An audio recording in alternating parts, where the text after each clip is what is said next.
Thank you. Some light? Huh? Some light? Some light. Different colors. Jordan take good care of me, so we all good. Appreciate it. What y'all got for me? It feels great. It feels good to be back out there, with my teammates. You know, it's a real learning experience. I got a chance to kind of be a coach for a minute and try to teach the young guys as much as we can. And it's good to be back out there teaching them in person instead of off the field. What did you learn? I mean, you mentioned you pulled over the experience. What did you learn about the whole negotiating process? It's just for me, it was just about education. It's about you know, thinking about life after football, because this is not going to last forever. And so I wanted to challenge myself in something other than football. And I felt like this was something that I wanted to do, something that I've kind of been preparing for a long time. And I just wanted to challenge myself. And fortunate for me, I got to watch, you know, a couple guys do it before me and learn from what they did. But this was really just about challenging myself and, you know, showing players that it's an option. You know, it's never really been about, it wasn't about agents and all that stuff. It was about challenging myself and showing players there's another option, and showing players that no matter what you do, whether you have an agent or don't have an agent, it's really about educating yourself in the business that you perform in. You know, we know the statistics. You know that, you know, whenever you're done, a lot of us tend to go broke or, you know, don't take good care of our money. And I feel like it's because we don't educate ourselves while we're here. We wait till we get done playing football and then try to figure it out. So this was me trying to educate myself before I get out there in the real world and actually have some real world experiences. You know, not everybody gonna sugarcoat stuff. Not everybody gonna tell you stuff that you want to hear, and you got to be able to handle that. And so that's kind of what it was for me. Does it take a certain level-headedness to be in that negotiating room? Yeah, you gotta be humble. You gotta understand that no matter what the situation is, you know, you haven't been doing it for a long time. So, you know, you have to. It's always about education, and it's always about, you know, the guys in the room might know more than you, but if you confident in what you do and you do the work, just like, you know, nobody gonna come out here, you know, not playing football for 5 years and come back and be an all-pro. You know, you got to put in work. So it's the same thing with anything else in life, and that's how I approached it. I just put in the work, and I felt like, you know, it turned out good for me. Did you use any of your old teammates gone through the process, maybe not them, Richard or Russell?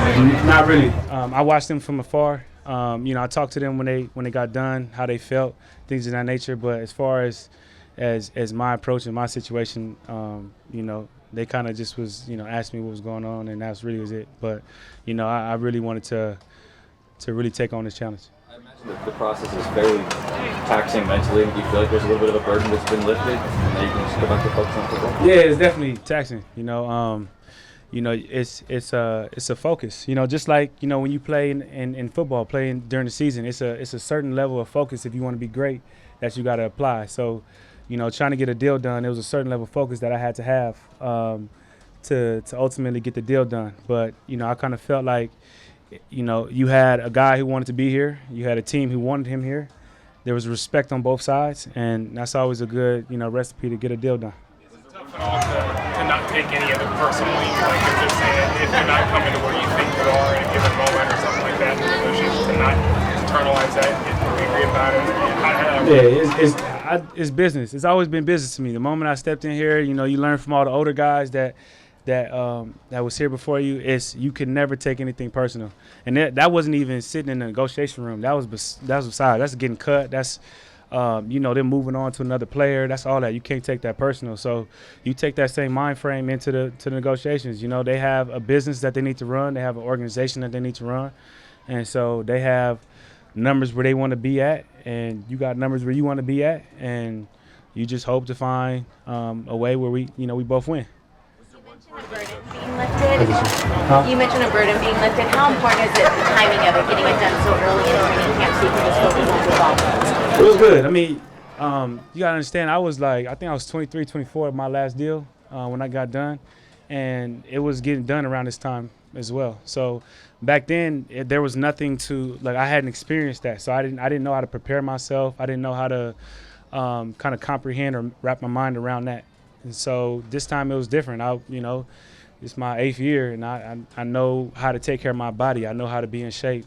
I think that's one thing that they know too, that they don't have to worry about me taking care of my body. Like during OTAs, I was waking up at 5 working out before I was coming up here. So like being in shape wasn't something they had to worry about. Is there one part of the negotiation that was more difficult than another?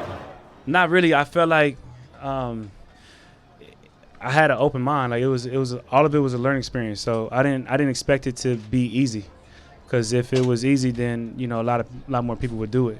And so I didn't really expect anything to go exactly how you planned. I expect to try to remain humble, try to remain level-headed, and keep a level of class and professionalism, because I feel like at the end of the day, when you get done, they're gonna remember how you went about your business. And so that's important too when you handling your business, is how you handle your business. I didn't want to be messy, and I didn't want no drama, and I just wanted to get the deal done. And like I said, there was both respect there, so I figured it would get done.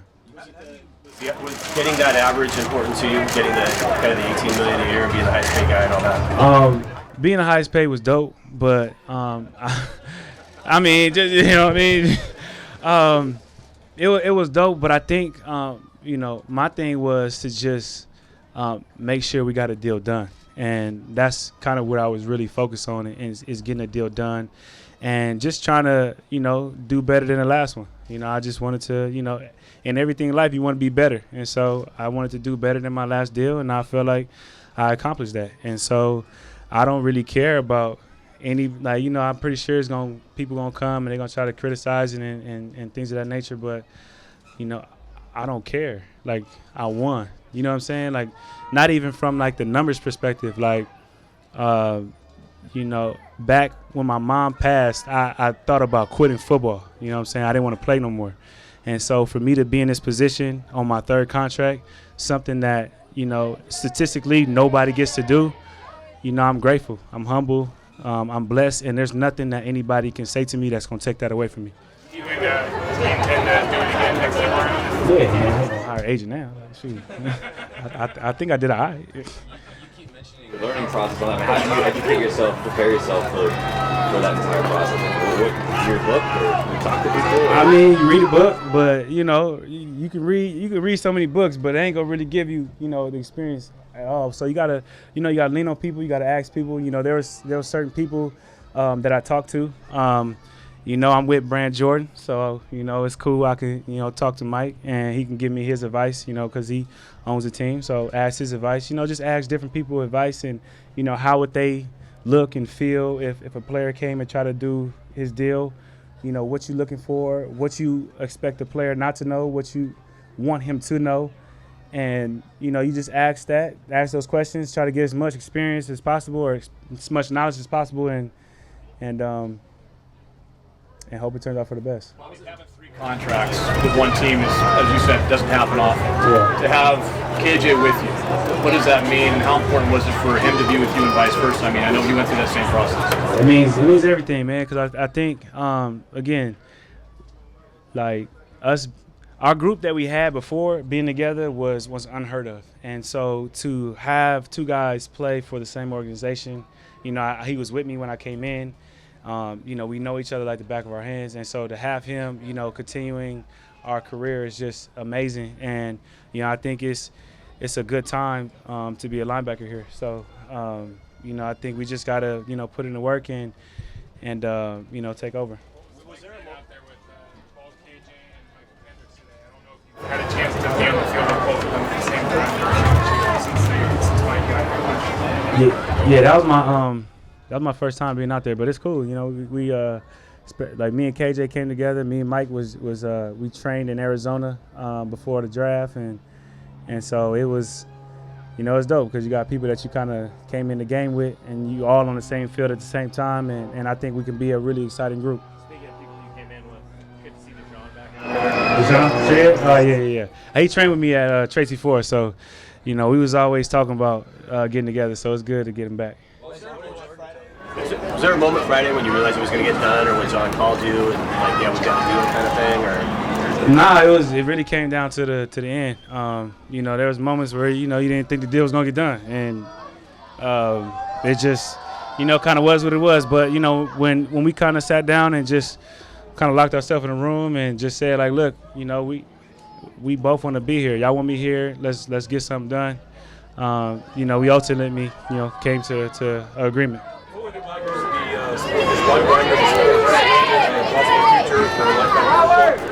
I don't know. I'm focused on football now. Like I just really wanted to, like I said, I love business and I love to, get into different investments and things of that nature. And I envision myself negotiating deals down the line. And so, I told myself if I wasn't willing to risk, challenging myself with my own money and my own cash, then I would never take that risk down the line. So that's kind of where I was focused on it. You know what I'm saying? I'm trying to be like Magic, when I get out of here. Magic, come holler at your boy. But yeah, and again, it wasn't really about like agents. You know what I'm saying? I think a lot of people is wrapped up around that. It wasn't about that. It wasn't, I don't think, like, do I feel like there's some bad agents out there? There's some bad agents out there, but there's some really good ones, like, Shafi, like Athletes First, like Rock Nation. Like, there's a bunch of dope agents out there. But my whole thing was to challenge myself. And if anything, I want players to leave, wanting to educate themselves. And whether they want to do it themselves or have an agent, no matter what the situation is, you got to know the business. And you got to educate yourself on what's in your contract, how they got there, how they got to those numbers. Because I feel like there's two negotiations. There's one between the GM and the agent, and there's the agent and the player. You know what I'm saying? Because you're not in that room.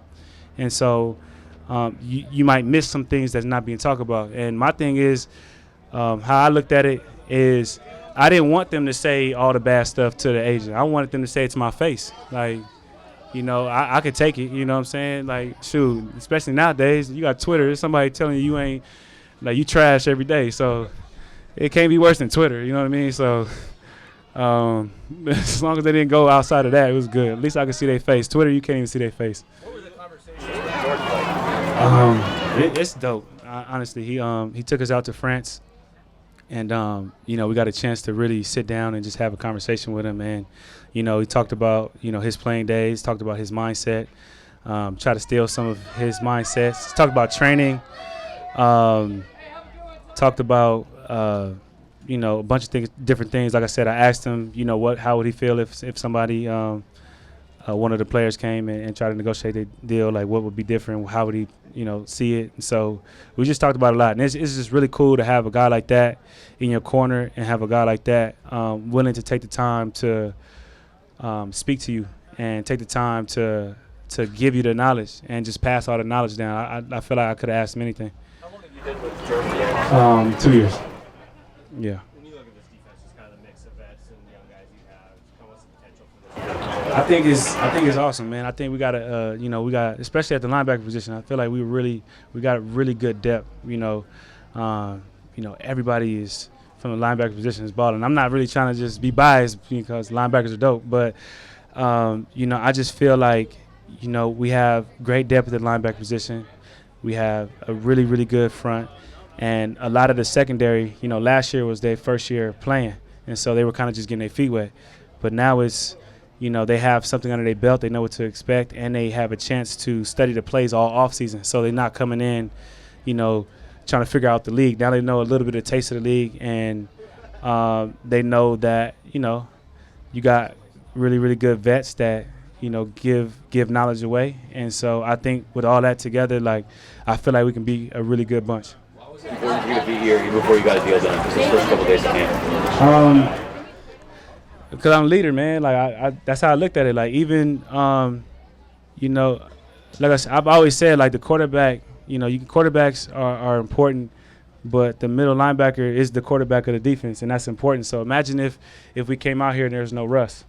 Like it'll make it really hard for the the offense to run smoothly because of how he plays and things of that nature. So I wanted to be out here. I wanted to kind of you know, be around my teammates, because a lot of that OTA times is you getting a chance to know your players, you getting a chance to know the rookies, and I didn't want to miss out on that. I didn't want to be behind on that when I came back. I wanted to have a good understanding of who all the new guys were and get to know everybody that's been here a little bit better, and I just felt like that was going to help me lead better and going to help us, you know, progress as a defense.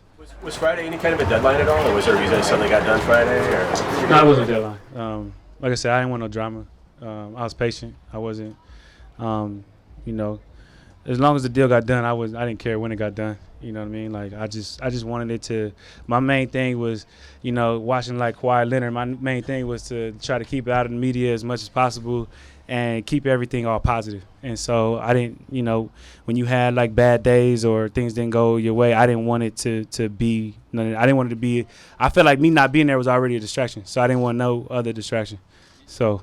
You mentioned at one point you considered quitting football. How seriously did you consider that? I was very serious. I mean, you know, you lost your mom. That was my support system at the time. You know, I had my family. I was in Utah, and so Utah was like, I don't know if anybody's ever been to Utah. It's a really culture shock. And so I was out there by myself, and at the time all my family was living in the same house. So it was just like, you know, you got 11 people over here and then the extra person over here. And so it was just kind of like you felt like you was by yourself. And so, you know, I wanted to move back home, but, you know, she didn't want me to move back home. She wanted me to finish what I started. And so I gave her my word. I'll finish what I'm started. And, you know, I feel like looking at it today, I feel like she'd be proud. And I'm not done yet. Sorry. You good? You said that you want to spend your entire career here. What makes this team, this city, this fan base so special? Just the embrace. You know, the moment I got here, they've embraced me, from the players that we had, from the culture that we had, that Pete, you know, set. The city is amazing. You know what I mean? I go out and Target, everybody show me love, and so. You know, they've always just treated me good. You know, I love being here. Like, look where we practice. It's water. You know what I mean? I ain't been around so much water in my life until I got out here. So it's just everything is beautiful about it. And, you know, you watch guys like Ray Lewis. You watch guys like Brian Urlacher. Like, everything that they accomplished was dope.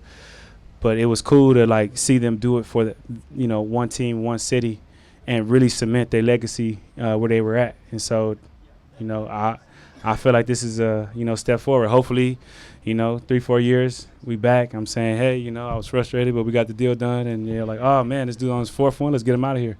Hopefully that's the case. But, you know, we'll take it one day at a time. Anything else? Thanks, Bobby. Thanks, Bobby. Appreciate it. Huh?